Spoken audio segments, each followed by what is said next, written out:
Hello guys, welcome to my YouTube channel Tinku Shastri and physics study.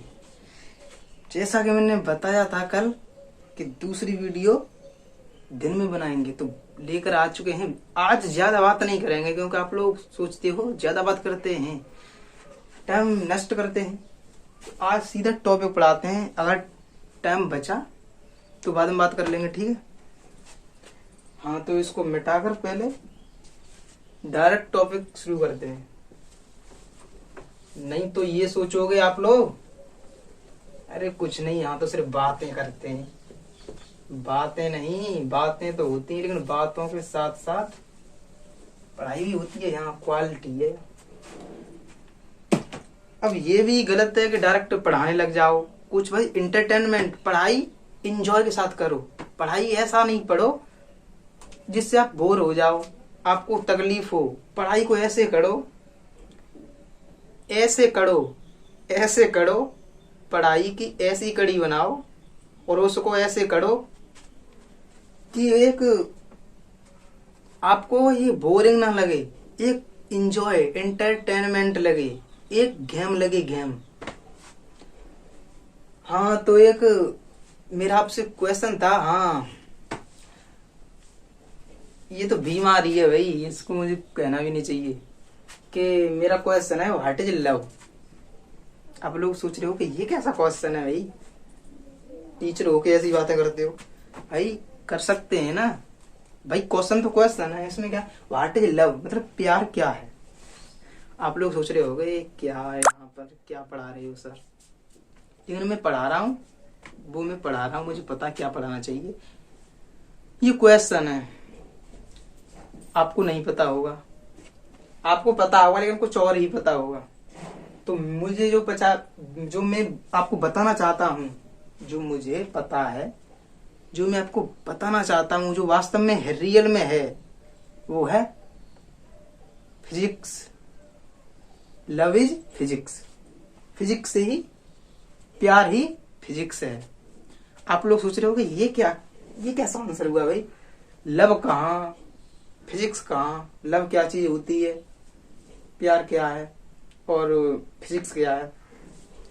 तो ये मैं यहाँ नहीं बताऊंगा आप लोगों को। अभी छोटी क्लास में हो आप लोग, 11th करो, 12th में जब आप लोग कक्षा 12 में आ जाओगे तब बताऊंगा प्यार क्या है, ठीक है। ज्यादा मुस्कुराने की जरूरत नहीं है, बोर्ड पर ध्यान दो, ठीक है। आज ये आपको 8 पॉइंट दिख रहे हैं, 8 पॉइंट क्लियर करने वाले हैं आप लोग। कैसे, इनकी डेफिनेशन कराऊंगा, इनको समझाऊंगा। ये आपको मौखिक याद होनी चाहिए, याद और समझने में, इनकी समझने की भी क्षमता है आपके दिमाग में होनी चाहिए। आप लोग पढ़ाई को ऐसे पढ़ो जिससे एक कोई तकलीफ ना हो आपको सिर्फ ये खेल लगे, गेम। जैसे आप लोग गेम खेलते हो वैसे ही इंटरटेनमेंट के साथ में कराते हैं। जैसा कि यहाँ दिया है मुख्य फोकस, तो सबसे पहले 1 by 1 यहाँ पॉइंट डाला करेंगे, उसको सॉल्व यानी कि जो समझा के उसको हटा दिया करेंगे। ऐसे आप लोग नोट करते जाना अपनी नोटबुक में।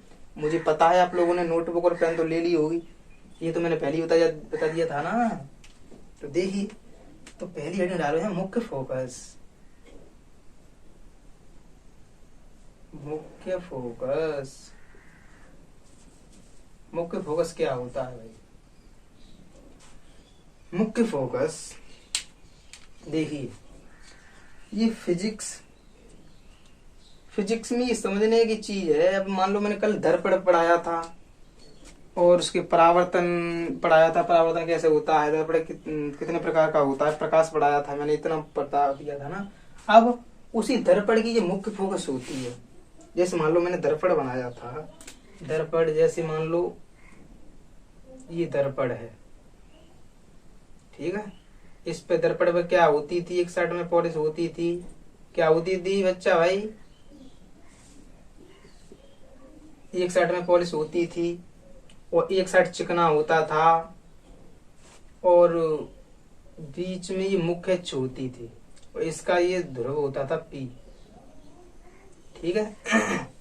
ये होता था दर्पण। ये कौन सा दर्पण है ये भी मैंने बताया था। दर्पण 3 प्रकार के होते हैं, समतल, अवतल, उत्तल। तो ये कौन सा वाला है बताइए आप लोग। मुझे पता है आप लोग जानते हो, देख लो एक ने बता दिया। अवतल है ये। कैसे पहचाना? क्योंकि इसके उभरे हुए तल पर पॉलिश हो रही है भाई। जिधर से ये उठा हुआ है, जिधर से उभरा हुआ है, उधर साइड में पॉलिश हो रही है। और जो दबा हुआ हिस्सा है, जो पिचका हुआ है, इधर से ही तो दबा हुआ है ये, इधर साइड नहीं पॉलिश हो रही। इधर से चिकना पृष्ठ है, इससे प्रकाश किरण यानी परावर्तन इधर से ही होता है। इधर से ही चेहरा दिखता है शीशे में। ठीक है, तो क्या होगा, अब इसी पे परावर्तन होता है इधर साइड से। अब हमें बताना क्या है, मुख्य फोकस। अब इसी दर्पण पर हमें मुख्य फोकस बतानी है। कैसे बतानी है? देखिए, मुख्य फोकस हम ऐसे बताते हैं कि ये तो मुख्य अक्ष है, ये मुख्य अक्ष है भाई। ठीक है, अब इस मुख्य अक्ष के समांतर, समांतर तो आप लोग जानते होंगे, मुख्य अक्ष के समांतर आने वाली प्रकाश किरण, ये कोई प्रकाश किरण है। परावर्तन के पश्चात अब मान लो ये यूं गई और आगे एक दर्पण पड़ा, दर्पण से टकराकर, अब ये दर्पण पड़ा बीच में। अब दर्पण तो ये यूं रही है, लेकिन आगे एक दर्पण पड़ गया, तो दर्पण से टकराएगी ये किरण, प्रकाश की किरण। तो ये आपको ऐसे झुका हुआ दिख रहा है ना, झुका हुआ, तो ये इधर को ही तो आएगी ये किरण। अब ऐसे टकरा के यूं आएगी, ये यूं निकल जाएगी। ठीक है, और टकराकर इस मुख्य अक्ष के जिस बिंदु पर मिलती है, अब मान लो ये मुख्य अक्ष ही तो है, ये यूं गई रेखा। अब ये किरण ये जो आ रही है मुख्य अक्ष के जिस बिंदु पर मिलती है, यहां मिलीजिए। ठीक है, यही तो मिल रही है, दिख रहा है आप लोगों को। तो इस बिंदु पर ये मिल रही है, तो इसी बिंदु को हम क्या कहेंगे, मुख्य फोकस, जिसको हम दर्शाते हैं कैपिटल एफ से। आया समझ में? और ये तो अवतल दर्पण था।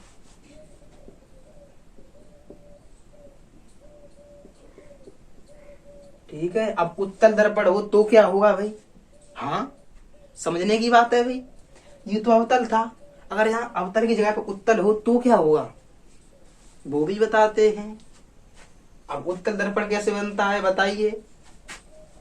पता है मुझे, आप लोगों को पता होगा, तो इसलिए मैं बना देता हूं यहाँ। उत्तल दर्पण कुछ ऐसा ऐसा होता था। और उत्तल दर्पण पर क्या होता था, दबे हुए पृष्ठ पर पॉलिश होती थी। जिधर से वो लचा हुआ होता था, उधर साइड से क्या होती थी, उस पर पॉलिश होती थी। और जिधर से उभरा हुआ था, उधर साइड से परावर्तन होता था। ये मुख्य अक्ष इसमें भी होती है, मुख्य अक्ष तो प्रत्येक में होती है। ये मुख्य अक्ष हो गई। ठीक है, अब इस पे भी प्रकाश किरण आएगी। प्रकाश किरण आ रही है, मान लो ये कोई अनंत से आ रही है ऐसे, और अक्ष के लंब बता रहे, वो समांतर। ये अक्ष है, इसके समांतर, समांतर का मतलब इसकी, मतलब इसी की सीध में जा रही है, इसी के, लेकिन इसके ही समानांतर, समांतर बिल्कुल इसी के बराबर में। जैसे बराबर का चिन्ह आप लोग ऐसे लगा देते हो, तो ऐसी तरह से ये समांतर होता है। ठीक है, अब जी आगे ये प्रकाश किरण यूं गई। अब इसे भी शीशा मिला दर्पण, इसे भी चिकना पृष्ठ मिला। अब ये पार तो कर नहीं पाएगी, बताओ पार क्यों नहीं कर पाएगी, ये शीशा को भेद क्यों नहीं पाएगी? मैं बताऊं, क्योंकि इस पे पॉलिश हो रही है, पॉलिश की वजह से पार नहीं कर पाती है। अगर इस पे पॉलिश ना होती तो ये पार कर जाती, फिर नहीं मुड़ती ये। आया समझ में? तो अब ये पॉलिश की वजह से किधर को जाएगी, अब उधर को लचा हुआ है, तो अब इधर नहीं आएगी ये, अब उधर को जाएगी ये यूं करके, क्योंकि ये तो इधर को लचा था इसलिए इधर को आ रही थी। अब ये उधर को जा रहा है ना ये दर्पण, तो उधर को जाएगी प्रकाश किरण। अब टकरा कर ये प्रकाश किरण जाएगी तो इधर को, लेकिन जो सामने से देख रहा होगा उसको किरण को जाती हुई, मतलब शीशे को, उसको क्या लगेगा ये मालूम है? ये किरण ऐसे नहीं लगेगा इधर से जा रही है यूं आ रही है, उसको ऐसा प्रतीत होगा कि ये प्रकाश की किरण इधर साइड से आ रही है, मतलब दर्पण के पीछे से आ रही है, ऐसा उसको प्रतीत होगा। थोड़ी टेढ़ी हो गई है, ऐसा उसको लगेगा। तो उत्तल दर्पण का मुख्य फोकस यहाँ होता है दाईं ओर। ये क्या हुआ? मुख्य फोकस। इसका ये क्या हुआ? मुख्य फोकस। ये हमें याद करना था। इस अवतल दर्पण का ये होता है मुख्य फोकस। फोकस, मुख्य फोकस। इसका ये हुआ मुख्य फोकस।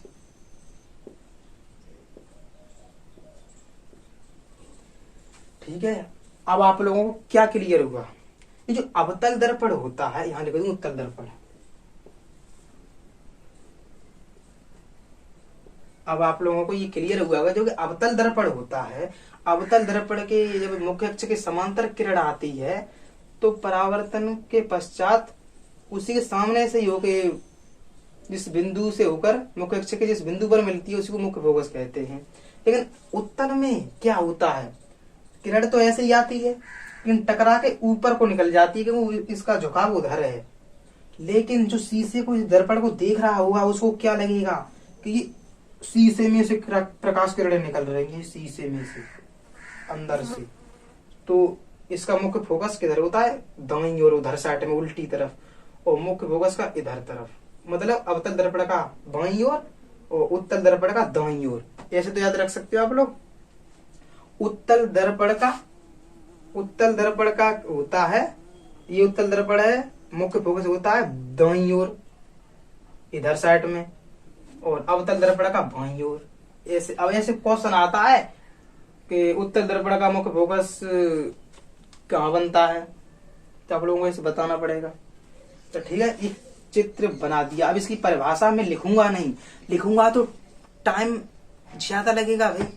अब इतना टाइम वीडियो लंबा हो जाता है, फिर आप लोगों को ज्यादा देखने में भी वक्त लगता है। तो आप लोग क्या करना है, मैं बोल दे रहा हूँ, बोल वो आप लोग लिख लो कॉपी पेन लेके। देखिए पहले बोल रहा हूँ मैं, हाँ, मुख्य फोकस की परिभाषा लिखो। मुख्य फोकस हेडिंग डालो, ये मुख्य फोकस, उसके सामने जस्ट लिखो, ये दोनों की परिभाषा एक ही में होती है।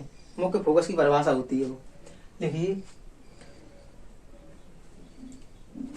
किसी दर्पण के, किसी गोलीय दर्पण के, लिखो किसी गोलीय दर्पण के मुख्य अक्ष के समांतर आने वाली प्रकाश किरणें परावर्तन के पश्चात मुख्य अक्ष के जिस बिंदु पर मिलती हैं या जिस बिंदु से आती हुई प्रतीत होती हैं उसी बिंदु को हम मुख्य फोकस कहते हैं। ये क्या होगी इसकी परिभाषा। तो हमारा पहला पॉइंट क्लियर हुआ, मुख्य फोकस आप लोग समझ चुके। ठीक है, अब इसको अब नोट करो, आप लोग स्क्रीनशॉट ले लो, चाहे तो आप लोग उतार लो। अब मैं दूसरा पॉइंट समझाता हूँ, इसको मिटाता हूँ। ध्यान से पढ़िए भाई, पढ़ाते तो सब हैं लेकिन तरीका अलग अलग होता है। मैं ये नहीं कह रहा हूँ कि और टीचर हैं वो पढ़ाते नहीं हैं, वो भी सही पढ़ाते हैं, लेकिन हमारा भी पढ़ाना देखिए हम कैसे पढ़ाते हैं भाई।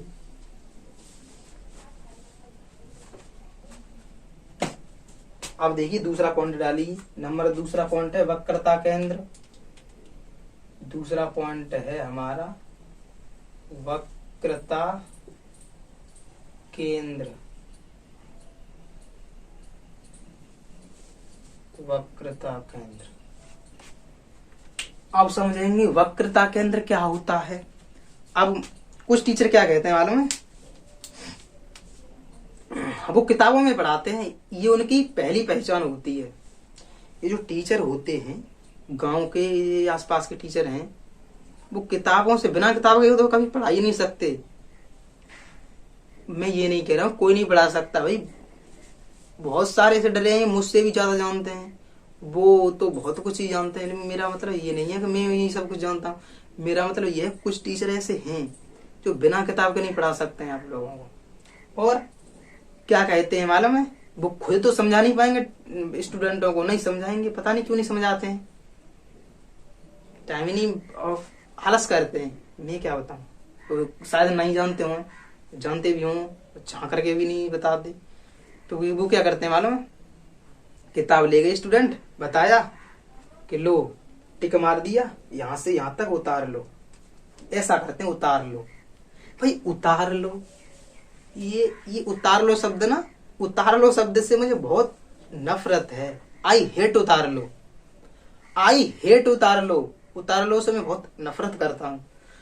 उतार लो क्या है, उतार लो भाई, उतार लो ये तो दुनिया जानती है, उतार लो। बच्चे तो घर पर भी उतार लेंगे ऐसे तो। फिर कोचिंग का मतलब क्या हुआ भाई, पढ़ाने का मतलब, टीचर का मतलब क्या होता है, टीचर, टीचर का मतलब नहीं समझे अभी आप लोग। टीचर जो होता है अध्यापक, उसका मतलब क्या होता है, टीचर का मतलब होता है सरल करना। किसी भी जो भी सब्जेक्ट है वो पढ़ाता है जो टीचर, उसी सब्जेक्ट को सरल करना, बच्चे के दिमाग में घुसना, यही क्या कहलाता है, यही टीचर होता है, यही टीचर की परिभाषा होती है। हम कुछ नहीं जानते, हम तो इतना जानते हैं टीचर क्या होता है, भाई टीचर ये होता है, टीचर सरल होता है। टीचर का मतलब होता है स्टूडेंट को किसी भी तरह से समझाना, उनके ऊपर परिभाषा लिख लिख के, ये नोट बनवा बनवा के, ये उतरवा उतरवा के उनके दिमाग पर थोपना नहीं, उनको समझाना। अब वक्रता के अंदर कुछ टीचर ऐसे ही बता देते हैं, उनको पढ़ाते हुए नहीं, क्या करते हैं, न्यूमेरिकल कर लो भाई, न्यूमेरिकल यही आते हैं पेपर में, एग्जाम में यही आते हैं। भाई एग्जाम में कौन कहता है सिर्फ न्यूमेरिकल ही आते हैं, भाई कौन कहता है ये सब नहीं आते। जो बच्चे न्यूमेरिकल सिर्फ न्यूमेरिकल ही पढ़ के जाते हैं वही तो फेल होते हैं, फेल नहीं तो उनके नंबर ही कितने आते हैं भाई, वही आ जाते हैं, खर्चा पानी लाख। भाई जो न्यूमेरिकल न्यूमेरिकल पढ़ते हैं उन्हें कभी टॉप बने हैं, टॉप बनने के लिए सब पढ़ना पड़ेगा। अभी तो आप हाई स्कूल में हो ना, जब 11 में 12th में नहीं आओगे तब समझोगे इसका महत्व तो क्या है। अभी तो आप लोग ये समझ रहे होगे ये क्या है, ये इसका सारी कहानी 12th क्लास में 12 में आप लोग समझ जाओगे कि ये क्या चीज होती है। ये सोना है, सोना, गोल्डन, ये गोल्डन चीज है। टीचर क्या कहते हैं, बस न्यूमेरिकल कर लो, सूत्र लगा दे। उनको सूत्र भी नहीं याद होंगे, इतना मुझे सूत्र भी किताब में देख के बोलते होंगे। अब बहुत हो गई बातें, समझिए वक्रता केंद्र क्या होता है। देखिए वक्रता केंद्र, मैंने कल आप लोगों को बताया था कि गोली दर्पण होता है ना, ये गोलीय दर्पण किसी खोखले गोले का, ये कोई खोखला गोला होता है, मान लो ये खोखला गोला, ये है खोखला गोला, ठीक है, खोखला गोला। ये गोलीय दर्पण होता है किसी खोखली गोले का होता है। ऐसे मान लो गोला है ये, अब इसको मैं काट देता हूँ आधा, लो आधा कर दिया मैंने, अब ये क्या बनेगा, दर्पण बनेगा। कैसे बनेगा दर्पण, एक साइड पर पॉलिश कर दो, चाहे इधर कर दो चाहे इधर कर दो, दर्पण बन जाएगा। तो अब बना दो पूरा, यही समझाने के लिए तो गोला ही बनाना पड़ेगा ना। अब मेरे समझाने का कि ये जो दर्पण होता है, जिस खोखले गोले का भाग होता है, ये भाग ही तो है एक, ठीक है, ये गोलीय दर्पण जिस खोखले गोले का भाग होता है, उसी गोले के केंद्र बिंदु को, अब इस गोला है ये, इसका कहीं ना कहीं तो केंद्र होगा, मान लो ये केंद्र यहाँ है, इसका केंद्र बिंदु तो आप लोग जानते होंगे, सेंटर, सेंटर पॉइंट। तो इस गोले का, ये वृत्त नहीं है, गोला है, आप लोग समझिए, इस गोले का केंद्र बिंदु क्या कहलाता है, वक्रता त्रिज्या। और सुनो, वक्रता केंद्र, त्रिज्या तो भी आएगी, यही केंद्र कहलाता है। अब वक्रता केंद्र यही कहलाता है किसी, मतलब कहने का मतलब ये परिभाषा लिख लो इसकी, मैं बोल रहा हूँ, देखिए वक्रता केंद्र, अब बोल रहा हूँ ठीक से, देखिए गोलीय दर्पण जिस खोखले गोले का भाग होता है, उसी गोले के केंद्र को वक्रता केंद्र कहते हैं, ठीक है, यही केंद्र होता है। ये परिभाषा लिख लो आप लोग, होगी वक्रता केंद्र। क्लियर हुआ। अब इसको मिटा दो एक साइड, ठीक है। अब दर्पण बन गया। अब इसका पॉलिश कर दो एक साइड में। अब ये चित्र बना लेना आप लोग, ठीक है। ये क्या होता है, वक्रता केंद्र। जो मैंने परिभाषा बोली है, पहले परिभाषा लिखना ये हेडिंग डाल के, उसके सामने परिभाषा लिखना ये हेडिंग डाल के, फिर उसी हेडिंग के नीचे ये चित्र बना देना, इस साइड पॉलिश कर देना। आप तो ठीक से बनाना, ये मैं जल्दी जल्दी में कर देता हूँ। और ये बिंदु बना देना इसके सामने, वो क्या हुआ, वक्रता केंद्र लिख देना इस पे, हो गया वक्रता केंद्र। क्लियर।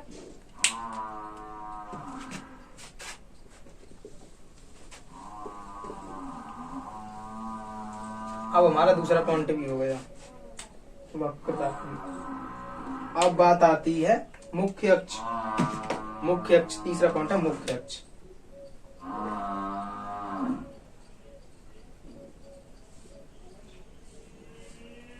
मुख्य अक्ष क्या होती है भाई, देखिए। मुख्य अक्ष जैसे मैंने कल दर्पण बनाया था, वो तो आज भी बनाए हैं बहुत सारे, ऐसे बना देता हूँ कोई भी दर्पण। अब दर्पण चाहे उत्तल हो या अवतल हो, दोनों में होता है ये सिस्टम, तो पॉलिश होती है एक साइड। और ये मैंने ऐसे रेखा खींचता हूँ ना, प्रत्येक दर्पण में खींचता हूँ, ये तो भाई ये रेखा ही क्या है, मुख्य अक्ष है। लेकिन अब हम पेपर में आए तो ऐसे थोड़ी लिखेंगे ये रेखा ही मुख्य अक्ष है, ये तो भाई पागलपंती की बात होगी। वो समझेगा रेखा क्या क्या मुख्य अक्ष होगी। इसको समझाने के लिए कुछ तो मतलब महत्वपूर्ण यहाँ पे बात लिखनी पड़ेगी ना।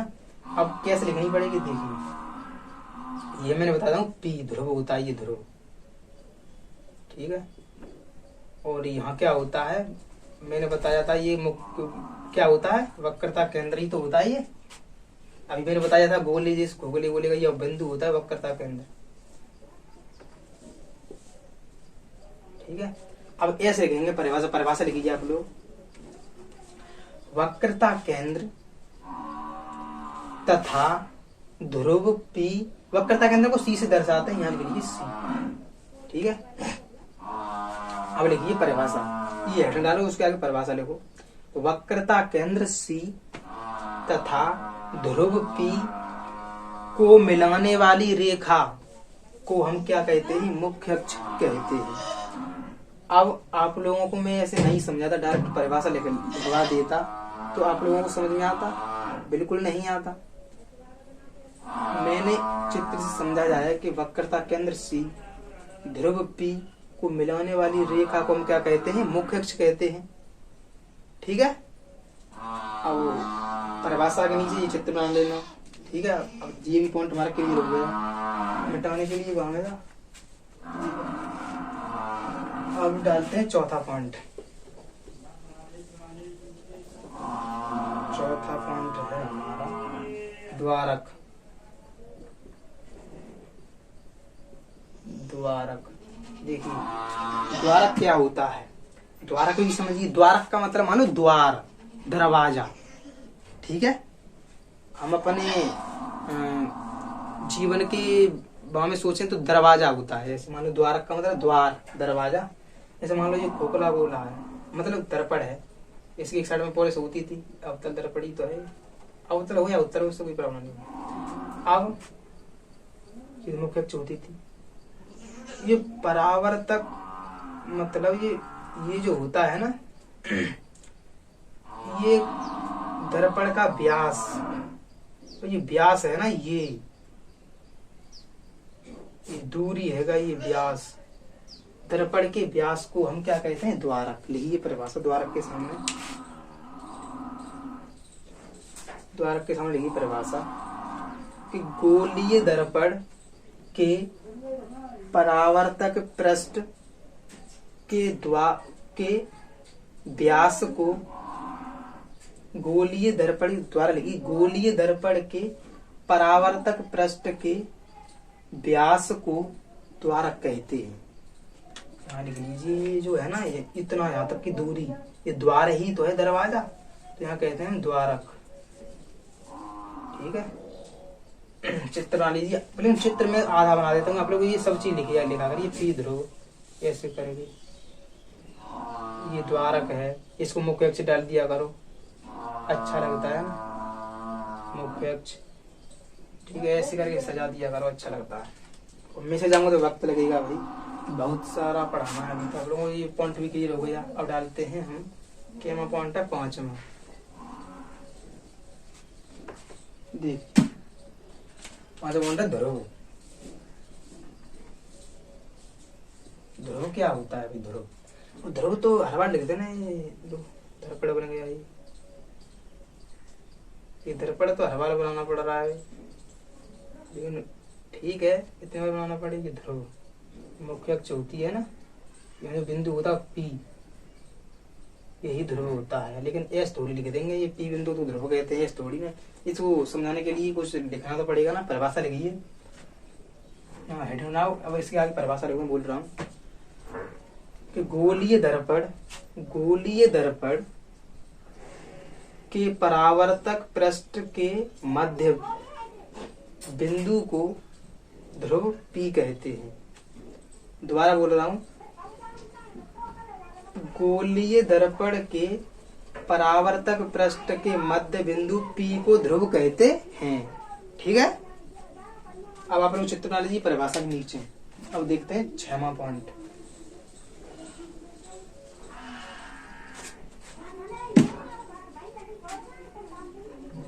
छठवां पॉइंट है फोकस दूरी। फोकस दूरी, फोकस दूरी देखिए, फोकस दूरी क्या होती है? ये कोई दर्पण है, दर्पण बन गया ये मुख्य अक्ष हो गई, मुख्य अक्ष हो गई। ठीक है, अब मैंने बताया था इसका अवतल दर्पण, ये अवतल दर्पण ही तो है। अवतल दर्पण का जो फोकस, मुख्य फोकस होता है वो इधर साइड में होता है, मुख्य फोकस एफ।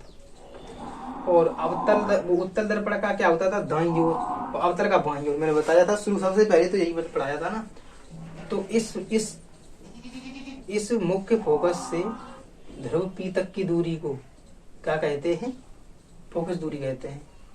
इसके आगे परिभाषा में लिखिए कि मुख्य फोकस, ऐसे देखो, गोलीय दर्पण की मुख्य फोकस से ध्रुव तक की दूरी को फोकस दूरी कहते हैं। ये मुख्य फोकस है, ठीक है, ये ध्रुव है, ध्रुव पी। अब यहाँ से यहाँ तक की दूरी को ही, यहाँ से यहाँ तक की दूरी को ही क्या कहते हैं? फोकस दूरी। और इसको किससे प्रदर्शित करते हैं? स्मॉल एफ से। ठीक है, पहले ये हेडिंग डालिए, फिर मैंने परिभाषा भी बोल ली है, उसको लिख लीजिए इसके सामने, फिर ये चित्र बना लीजिए। अब आप लोगों को समझ में आया फोकस दूरी क्या होती है। मुख्य फोकस से पी तक की ये दूरी होती है, डिस्टेंस, इसी को हम कहते हैं वो फोकस दूरी, फोकस दूरी। ठीक है, और ये पॉइंट क्लियर हुआ। देखते हैं 7वां पॉइंट।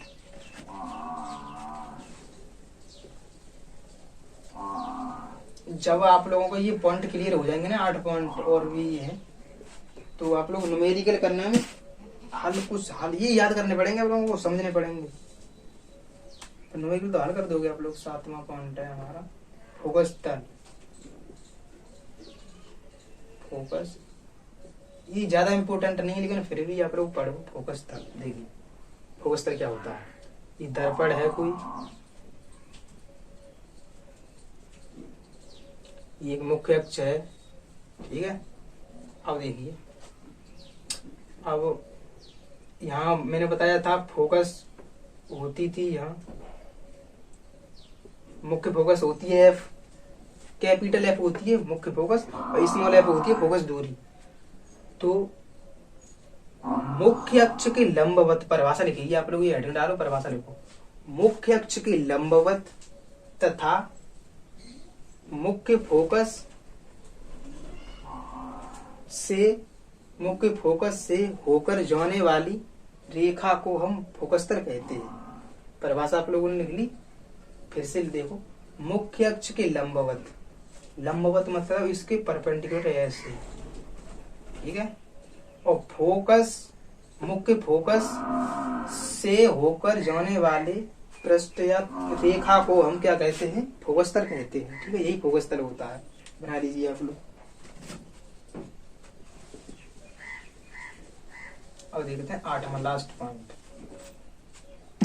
8वां पॉइंट हमारा वक्रता त्रिज्या। ये इम्पोर्टेंट है। इम्पोर्टेंट तो बस सभी थे। वो इसको कहते हैं कैपिटल आर से दर्शाते हैं वक्रता त्रिज्या। ये क्या होती है इसको समझिए। देखिए, मैंने बताया था कि गोलीय दर्पण जो जिस खोखले गोले का भाग होता है, ये गोला ही तो होता है, ये गोला। ठीक है, जिस खोखले गोले का भाग होता है उसमें एक वक्रता केंद्र होता है। ठीक है, यहाँ पे बीच में, और इस पे दर्पण पे पोलिस होती है ना, होती है, ये तो पता है आप लोगों को।